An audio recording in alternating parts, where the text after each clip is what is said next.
Varicose veins తో బాధపడుతున్నారా? భారతదేశంలోనే బెస్ట్ ట్రీట్మెంట్ అందించే ఏకైక హాస్పిటల్ ఏవిస్. నమస్కారం, నేను రమారావి. మనం పంచతంత్ర కథలు చాలా చెప్పుకుంటున్నాము. అందులో ఒక ప్రత్యేకమైన కథ చెప్పుకుందాం. పూర్వమట ఒక అడవిలో ఒక లేడీ ఒక కాకి చాలా స్నేహంగా ఉండేవి. లేడి పేరు చిత్రాంగుడు, కాకి పేరు సుబుద్ధి. వీళ్ళిద్దరూ ఎంతో ఫ్రెండ్లీగా ఉండేవాళ్ళు. పగలల్లా కాకి ఎక్కడెక్కడో ఆహారం కోసం తిరిగేది. లేడి కూడా తన చుట్టుపక్కల ప్రాంతాల్లో ఎక్కడ నీళ్లున్నాయో, ఎక్కడ లేత పచ్చికుందో, చిన్న చిన్న మొక్కలు ఎక్కడున్నాయో అక్కడంతా తిరిగి కావలసినంత మేసి చక్కగా నున్నగా ఉండేదట. సాయంత్రానికి రెండు కూడా కాకి ఎక్కడెక్కడో ఎగిరెగిరి చివరికి తిరిగి వచ్చేది. లేడి ఇదంతా అడవంతా తిరిగి ఒక చోటకి చేరేది. ఒక మందార చెట్టు కింద వాళ్ళిద్దరూ కాలక్షేపం చేసేవాళ్ళు. సాయంకాలం చీకటి పడేసరికల్లా చేరిపోయి కబుర్లు చెప్పుకోవటం. నేను ఇవాళ చూశాను, ఇది చూశాను, వాళ్ళు అడవిలోకి వేటగాళ్ళు వచ్చారు, దారిలో బోల్డని ఊళ్ళు కనపడ్డాయి, ఆహారం దొరికింది, దొరకలేదు, ఇలా మాట్లాడుకుంటూ ఉండేవి. అయితే ఆ అడవిలో కొంచెం పులుల భయము అది తక్కువ ఉంది. దాంతో లేడి చక్కగా భయం లేకుండా తిరగటం వల్ల హాయిగా గడ్డి మేయటం, పచ్చిక మేయటం, ఆకులు మేయటంతో నున్నగా తయారైందట. చాలా బలంగా ఉండేది, అందంగా కూడా ఉండేదట. అయితే ఒకనాడు ఈ అడవిలో తిరుగుతున్నటువంటి ఒక నక్క ఈ లేడీని చూసి అబ్బాయి ఎంత నిగనిగలాడిపోతుంది, ఎలాగైనా దీన్ని తినాలి. కానీ ఎలా తినాలి? నక్కలు తోడేళ్ళు వ్యవహారం. ఈ నక్కలు ప్రధానంగా డైరెక్ట్గా అవి ఏ జంతువు మీద అటాక్ చేయలేవు, వాటికి అంత శక్తి లేదు, బక్కగా డొక్కుగా ఉంటాయి. నక్క అంటే ఎండిపోయినట్టు ఉంటుంది, తిండి తింటుంది బాగా, కానీ దాని లక్షణం అన్నమాట. అయితే ఈ లేడిని కొట్టించటానికి దానికి సరిపడా సింహాలు, పులులు, చిరత పులులు అటువంటి వ్యవహారాలు ఏమి ఈ అడవిలో లేవు. కానీ లేడిని ఎలాగైనా నమ్మించి దీన్ని తినాలి అని బాగా ఆలోచించి ఏం చేసినట్ట, ముందు ఈ లేడితో ఫ్రెండ్షిప్ చేద్దామని ఈ చిత్రాంగుడి దగ్గరికి వచ్చి, ఆహాహా ఎవరో నువ్వు, ఎంత సాత్వికుడుగా ఉన్నావు, నీ కళ్ళు ఎంత బాగున్నాయి, నీ చెవులు ఎంత బాగున్నాయి, నీ చర్మం ఎంత ముచ్చటగా ఉంది, నీలాంటి వాడివి నువ్వే. నిజానికి లేళ్ళన్నీ ఒకేలా ఉంటాయి, కానీ ఈ నక్క మాత్రం ఇలా బోలెడన్ని మాటలు చెప్పింది. తర్వాత నక్క ఈ లేడి అడిగింది, ఎవరండి మీరు, ఎప్పుడు చూడలేదంటే, నా పేరు క్షుద్రబుద్ధి, నేను ఈ అడవిలో ఉండే ఒకానొక నక్కని, నాకు స్నేహితులు కావాలని చాలా కోరిక, ఎంతమందితోటో స్నేహం చేశాను, కానీ నీలాంటి సాత్వికుడితోటి నేను ఎప్పుడు స్నేహం చేయలేదు, కాబట్టి మన ఇద్దరం ఇవాళ నుంచి స్నేహంగా ఉందాము అని లేడితోటి ముద్దుగా నక్క మాట్లాడేది. ఈ చిత్రాంగుడు అనే లేడి కొంత అమాయకత్వము, పైగా ఏ జంతువైనా దాడి చేయటము లాంటి వ్యవహారం దానికి తెలీదు. ఇప్పటిదాకా తెలియకపోవటంతో ఇది మాంసాహారి జంతువు అనేది గ్రహించుకోలేదు, దానికి తెలియదు పాపం. తెలియక ఈ నక్కతోటి బోళ్ళని కబుర్లు చెప్పి ఇద్దరు కలిసి అటు ఇటు తిరిగి, తర్వాత రాత్రి చీకటి పడ్డాక నేను మా ఇంటికి వెళ్తున్నాను అని చెప్పింది. చెప్పేసరికల్లా నక్కంది, నాకు కూడా ఇక్కడ ఎవ్వరూ లేరు, ఈ మధ్యకాలంలో కొత్త స్నేహితులు తగలేదు, పద నేను కూడా నీతో పాటు వస్తానంటే ఈ లేడి చిత్రాంగుడు క్షుద్రబుద్ధి అనే ఈ నక్కని వెంబడి పెట్టుకుని తాము ఉండేటువంటి మందార చెట్ల దగ్గరికి తీసుకుపోయింది. తీసుకెళ్లేసరికల్లా అప్పటికే ఈ సుబుద్ధి అనే కాకి వచ్చి ఉన్నది, చెట్టు మీద నుంచుని చూస్తూ ఆశ్చర్యపోయింది.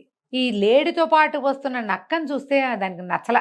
సరే, దగ్గరికి వెళ్ళాక ఎవరు ఏమిటి అని కనుక్కుంటే ఈయన క్షుద్రబుద్ధి అనే నక్కట, మరి మనతో స్నేహం చేస్తానంటున్నాడు, ఇవాళ నుంచి మన ముగ్గురం కలిసి ఒకే చోట ఉండొచ్చు, సరదాగా ఒకళ్ళు ఇద్దరు కంటే ముగ్గురుంటే గుంపు ఇంకా బాగుంటుంది, కబుర్లు చెప్పుకోవచ్చు అని చిత్రాంగుడు అనేసరికల్లా ఈ కాకి ఏమందంటే, ఈయన ఎవరో మనకేం తెలుసు, అతను తెలియదు మనకి, వాడి జాతి తెలీదు, వాడి గుణము తెలీదు. మంచి వాక్యం చెప్తారు ఇక్కడ, అజ్ఞాత కులశీలస్య వాసో నదేయ అని. వాడి గుణం తెలీదు, వాడి జాతి తెలియనప్పుడు వాళ్ళకి నివాసం ఇవ్వకూడదు, మన ఇంట్లోకి రానివ్వకూడదు, బాకెట్లో నుంచోబెట్టి మాట్లాడి బాకెట్లో నుంచే పంపించేసేయాలి. ఎవరైనా మంచినీళ్ళు అడిగారు అనుకోండి, బయటకు వచ్చి రకరకాల వాళ్ళు వస్తారు కదా, మనకి కొరియర్లు వస్తాయి, పోస్ట్ వస్తుంది, రకరకాల సామాన్లు పట్టుకొచ్చి కంపెనీలు ఉన్నాయి, వాళ్ళందరూ వస్తారు, బాబు మంచినీళ్ళు ఇవ్వంటే లోపలికి రాని హాల్లోకి తీసుకొచ్చి సోఫాలో కూర్చోబెట్టి డైనింగ్ టేబుల్ దగ్గర కూర్చోబెట్టి చెయ్యము, వాకిట్లోనే వెయిట్ చేయండి అని లోపలికి వెళ్ళి మంచినీళ్ళు తెచ్చి ఇచ్చి పంపించేస్తాం.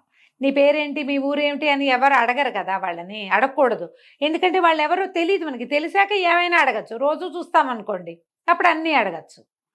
ఈ వాళ్ళు ముక్కు మొహం తెలియని వాళ్ళని ఇంట్లోకి రానివ్వడం అంత తెలివిగల పని కాదు అని కాకి చెప్పేసరికల్లా నక్క తిరగబడిపోయింది. అదేమిటి, మొదట మీ ఇద్దరు ఫ్రెండ్షిప్ చేసినప్పుడు ఒకళ్ళకొకళ్ళు తెలుసా? ఫస్ట్ టైమే కదా మీ స్నేహం కలిసినప్పుడు, అప్పుడే మీరు ఒకళ్ళ గురించి ఒకళ్ళు తెలుసుకున్నారు. క్రమంగా మనం కలిసి నివసించి, కలిసి తిరుగుతూ, కలిసి అటు ఇటు వెళ్తూ, కలిసి ఆహార సంపాదన చేస్తూ ఉండి, కలిసి జీవిస్తూ ఉంటే అప్పుడు ఒకళ్ళ గురించి ఒకళ్ళ క్యారెక్టర్స్ అవన్నీ అర్థమవుతాయి. ఫస్ట్ టైం చూసినప్పుడు మీరు కూడా కొత్త వాళ్ళే, అలాగే నేను కూడా కొత్తవాడిని. ఇలా అనుమాన పడితే మనం స్నేహం చేయగలమా? మనుషులు అట్లా వ్యక్తులు ఇలా ప్రవర్తించకూడదని ఈ నక్క బోల్డంత పాఠం చెప్పింది కాకికి. సరే, ఈ చిత్రాంగుడు కూడా సరదా పడుతున్నాడు కదా అని కాకి సుబుద్ధి కూడా ఊరుకుంది. కొన్ని రోజులు వీళ్ళు ముగ్గురు కలిసి ఉన్నారు. పగటిపూట ఎవరి దారిన వాళ్ళు వెళ్ళి సాయంకాలం అయ్యేసరికి ఈ చెట్టు దగ్గర చేరేసి కబుర్లు చెప్పుకునేవాళ్ళు. ఒక 4 రోజులు గడిచి ఈ లేడికి బాగా నమ్మించిన తర్వాత, నమ్మకం వచ్చాక ఈ నక్క ఏం చెప్పిందంటే, మిత్రమా, ఈ అడవిలో ఏం తిరుగుతావు, చెట్లను వెతుక్కుంటున్నావు, అడవిని దాటి కొంచెం కొసకెళ్ళేసరికల్లా గ్రామాలు ఉన్నాయి, అందులో ఒక పంట ఉంది, ఎంత బాగుందో, మామూలుగా లేదు, నిండా పైరే, ఎంత తిన్నా సరే తరగదు, అంత బాగుంది, రారా నేను నిన్ను తీసుకెళ్తానని చెప్పి కాకికి తెలియకుండా నక్కని వెంబడబెట్టుకుని, లేడిని వెంబడబెట్టుకుని ఆ పొలం దగ్గరికి తీసుకుపోయింది. ఈ పొలము అనగానే ఏమిటది? రక్షిస్తున్న ప్రదేశం అని అర్థం. అడవిలో ఏముంది? చెట్లు గడ్డి గాదం ఇష్టారాజ్యంగా పెరుగుతాయి. అక్కడ ఎవరు అడిగేవాళ్ళు ఉండరు, పెట్టేవాళ్ళు ఉండరు. పొలం అనగానే ఎవరో రైతు అక్కడ మొక్కజొన్న ఏదో వేసుకున్నాడు. అవి లేతగా కొంచెం చిన్న మొక్కలుగా ఉన్నప్పుడు గ్రీన్గా కనపడుతుంటాయి, ఆకుపచ్చగా.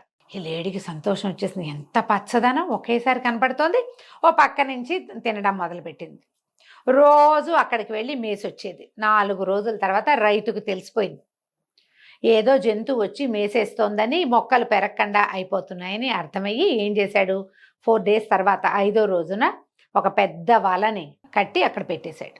పెట్టేసరికల్లా 5వ రోజు తెలియక ఈ లేడీ చిత్రాంగుడు నడుచుకుంటూ సరాసరి పొలంలోకి వెళ్ళింది. వెళ్ళటం ఏమిటి, ఆ వలలో చిక్కుకుపోయింది. ఉచ్చులు పడిపోయినాయి. వల మీద కాలేసేసరికల్లా వల 4 పక్కల లాగి ఇట్లా బిగువుగా పెడతారు. ఎప్పుడైతే బరువు పడుతుందో ఆ 4 పక్కల లాగి పెట్టింది వదిలేస్తుంది, ఆ వలలో చిక్కుకుపోయి పడిపోతుంది, ఉచ్చులో పడిపోయింది. పడిపోయేసరికల్లా ఏం చేయాలో తెలియలా, భయం వేసేస్తోంది. లేచేందుకు అవకాశం లేదు, నేల మీద పడిపోయింది. కళ్ళల్లో నీళ్లు గారుస్తూ, అయ్యో ఇంత పని అయిపోయిందే, నేను ఇలా దొరికిపోయానే, ఎలాగా అనుకుంటుంటే నక్క వెనకాలే వస్తున్న నక్క దగ్గరకు వచ్చింది. క్షుద్రబుద్ధి వచ్చేసరికల్లా లేడంది, వచ్చావా మిత్రమా, సరిగ్గా సమయానికి వచ్చావు, చూడు ఇట్లా ఈ వలలో ఏదో చిక్కుకుపోయాను నేను, ఈ వల కాస్త విడిపిద్దు, మన ఇద్దరం కలిసి వెళ్ళిపోదాం, బుద్ధి వచ్చింది, ఇంకెప్పుడు ఇక్కడికి రాకూడదు అనగానే ఈ క్షుద్రబుద్ధి అనే నక్క ఏం చెప్పిందంటే, తీయచ్చు, ఈ వలలు చూడు, వీటిని ఏం చేస్తారంటే జంతువుల నరాలతోటి చేస్తారు.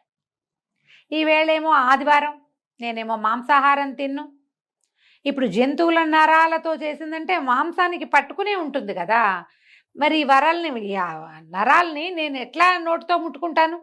నక్క నేను వెజిటేరియన్ని కానని హింట్ ఇచ్చింది ఆల్రెడీ, ఇచ్చి నేను ఫలానా రోజునే మాంసాహారం తింటాను, మిగిలిన రోజుల్లోని తిన్నని చెప్పింది అనమాట. ఇప్పుడు ఇది ఇవాళ ఆదివారం కాబట్టి నేను అసలు మాంసం ముట్టను, అందుకని తెల్లవారేదాకా పడుకో, ఏం పర్వాలా, నువ్వు ఇక్కడే ఉండు, రేపు పొద్దున్నే సోమవారం వచ్చేస్తుంది, ఆదివారం వెళ్ళి పొద్దునే వచ్చి నీ కట్లు ఉడదీస్తాను నేను. వెజిటేరియన్ నాన్ వెజిటేరియన్ పీపుల్ ఐడియాలు ఎంత బాగా చూపించారో చూడండి.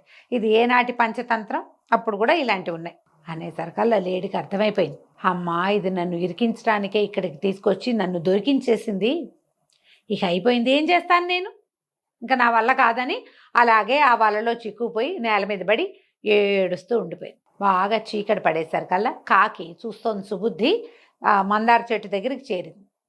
ఎప్పటికీ లేడి రాల, ఏమిటి ఎందుకు రాలేదు, ఈ క్షుద్రబుద్ధి కూడా రాలేదు ఏమిటా అని అది ఎగురుతూ అటు ఇటు చూసేసరికల్లా ఎవరో 2-3 ఫ్రెండ్స్ కాకులు అటు నుంచి వస్తూ, ఓయ్ మీ లేడీ ఫ్రెండ్ ఒకడు పడిపోయాడు చిత్రాంగుడు, చూసుకోమనేసరికల్లా ఈ సుబుద్ధి పరిగెత్తుకుంటూ వచ్చింది.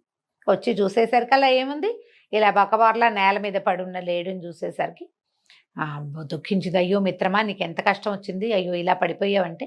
ఆ నక్క ఏమైంది అంటే, ఏముంది, నా మాంసం కోసం ఇక్కడే ఎక్కడో దాక్కుని ఉంటుంది, ఇంకా నేను దొరికిపోయాను అనేసరికి ఈ సుబుద్ధి ఇంకా ఇంటికి వెళ్ళాల. ఇది ఎప్పుడు జరిగింది, సాయంకాలానికి చీకటి పడే వేళకి. ఆ పక్కనే ఇంకా కాకి అక్కడక్కడే తిరుగుతూ ఉండిపోయింది. తెల్లవారేసరికల్లా రైతు వచ్చాడు, ఈ వలలో ఎవరు పడ్డారో చూద్దామని. అతను దూరం నుంచే చూస్తున్నాడు. చూస్తుంటే ఇక్కడ ఒక పెద్ద లేడీ, ఇది కొంచెం బలంగా ఉందని చెప్పుకున్నాం కదా, అది బొక్కబోర్ల నేల మీద పడి ఉన్నది చూసేసరికల్లా వాడికి ఉత్సాహం వచ్చింది. ఇది లేడి మాంసం తినచ్చు, మంచి రుచిగా ఉంటుంది అని చెప్పి ఒక కర్ర పుచ్చుకొని వస్తుంటే ఈ కాకి ఏం చెప్పిందంటే, మిత్రమా ఒక పని చెయ్యి, నువ్వు బతికున్న దానిలాగా ఉండద్దు, చచ్చిపోయిన దానిలాగా పొట్టను ఉబ్బిచ్చి కళ్ళు తేలేసి నాలికి బయట పెట్టేసి కాళ్ళు 4 నిగడదన్నీ ఉండు, అదని చూసుకుని నేను అరుస్తాను, నేను అరిచేదాకా వెయిట్ చేయి, అరవగానే ఒక్క ఉదట్ట పరిగెత్తేసి ఒక ఉదుట్న లేచి పరిగెత్తాలి నువ్వు అని చెప్పింది. సరే, ఈ రైతు దగ్గరకు వస్తున్నాడు. నక్క చక్కగా ఒక పక్కన నిలబడి ఉందన్నమాట. సమయానికి ఏంటంటే వీళ్ళు ఈ లేడిని కనుక వాళ్ళు ఏదైనా చేసి చంపి తినేటట్టయితే దాని మాంసంతో కూడినటువంటి ఎముకలనైనా బయట పారేస్తారు. అవన్నీ తినరు కదా, మాంసమే తింటారు. ఆ ఎముకలు దొరుకుతాయని నక్క వెయిట్ చేస్తుంది అనమాట. అదైనా కావాలి దానికి, తన ఫ్రెండ్ అని ఆలోచించట్లా, అదొక ఆహారపు జంతువుగానే చూస్తోంది నక్క. ఎప్పుడైతే ఈ రైతు దగ్గరకు వస్తున్నాడో ఈ లేడేం చేసింది, పొట్ట ఉబ్బిచ్చి గాలితోటి 4 కాళ్ళు ఇట్లా నిగడదన్నేసి ఇట్లా మొహం పక్కకు వెళ్ళాడేసేసి నాలిక బయటకు వదిలేసి, రైతు దగ్గరకు వచ్చి ఏమనుకున్నాడు, ఆహా నేను కొట్టి చంపక్కర్లేదు, ఇది ముందే చచ్చిపోయింది, దాంతో ప్రాబ్లం ఏముండదు అని చెప్పేసి దాన్ని వదిలేసి ఇతను తాడు చుట్టుకోవడానికి 3 అడుగులు కాస్త అటు వేశాడు. వేగానే కాకి ఏం చేసింది, అంతకుముందు చచ్చిపోయిన జంతువుల మీద కాకులు ఇట్లా ముక్కు పెట్టి పొడుస్తూ ఉంటాయి, అట్లా సినిమా చూపించింది అనమాట ఈ వేటగాడికి. ఎప్పుడైతే ఈ వేటగాడు కాదు రైతు కొంచెం ఇట్లా పక్కకి వెళ్ళంగానే ఇక కాకి కావు కావమని అరిచేసరికల్లా ఈ లేడీ ఒక్క ఉదుటిన తాళ్ళు వదిలేసిన కాళ్ళని పట్టుకుని ఏం లేవు, ఒకే ఒక్క గంతుతోటి లేచి పరిగెత్తేసింది. కాకి ముందే లేచి వెళ్ళిపోయింది. ఈ లేడి పరిగెత్తేసరికల్లా ఈ రైతుకు వెనక్కి తిరిగి చూసుకునేసరికి ఏముంది, లేడి పరిగెడుతోంది. అమ్మ దీని తెలివితేటలు ఇంత తెలివిగా ఉంది ఏమిట్రా అని అతను తన కర్ర ఎక్కడుందో చూసుకుని ఆ కర్రని విసిరేశాడు లేడి మీదకి. విసిరేస్తే లేడైతే తప్పించుకుంది. ఓ పక్కన దాక్కుని సిద్ధంగా ఉన్న నక్కకి తగిలింది ఆ కర్రేలు. తగలంగానే నక్కకేమంది చచ్చిపోయింది. భలే గట్టి దెబ్బ తగిలేసింది, దానికి మంచి ఆయువు పట్టు మీద తగిలి నక్క ప్రాణాలు వదిలేసింది. లేడీ తన కాకి స్నేహితుడి సహాయంతో ప్రాణాలు దక్కించుకుని అక్కడి నుంచి అడవిలోకి పారిపోయింది. ఆ తర్వాత ఎప్పుడు అది కొత్త వాళ్ళతో స్నేహం చేయలే. కొత్త వాళ్ళని నమ్మద్దు, కొత్త ప్లేసులకు వెళ్ళినప్పుడు జాగ్రత్తగా ఉండాలి. ముందు వెనక తెలియకుండా ఎందులోకైనా అడుగు పెట్టేస్తే తర్వాత కాళ్ళు వెనక్కి తీసుకోవటం కష్టమవుతుందని చెప్పటం కోసం ఈ కథ పంచతంత్రంలో ఇంత వివరంగా చెప్పబడింది. కథ కంచికి మనం ఇంటికి.